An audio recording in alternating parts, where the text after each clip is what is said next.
this video, we will understand what is a command line and how do we use it. So let us get started. We are generally accustomed to using a computer or a mobile that has a graphical user interface, or what we generally call it as a GUI. One need not be a programmer or a techie to use a smartphone, and that is because the interface is designed to be simple and user-friendly. In a mobile, we use icons to launch our applications, games, chats, galleries, etc. And quite similar on a desktop or a laptop too. We can open windows, drag icons, edit documents, view charts, play games, watch videos, or listen to music. Many applications that we use have some kind of code running in the background.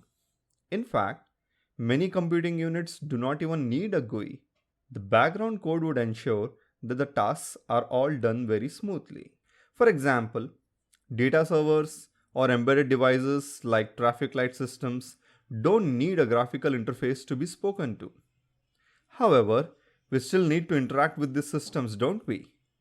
In the backend of many web or cloud-based applications, the software usually only needs some text-based information to perform their task.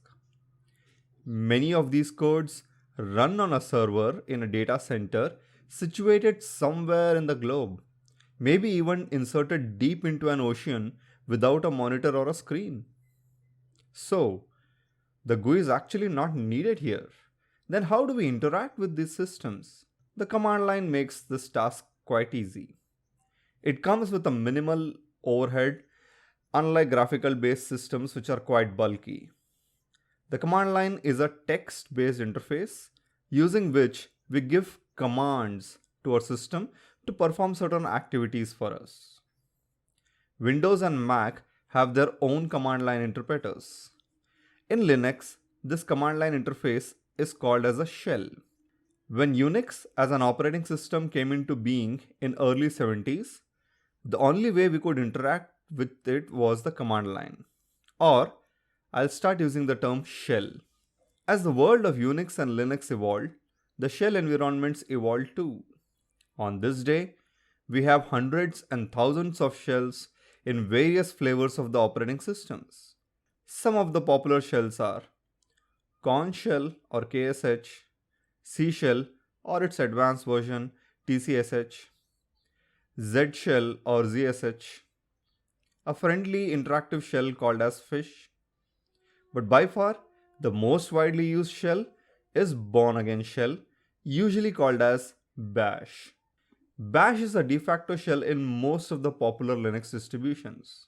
It is also available on macOS, but has to be activated exclusively both on Windows 10 and macOS. You can refer to the following comprehension to see how to launch the bash in macOS or Windows.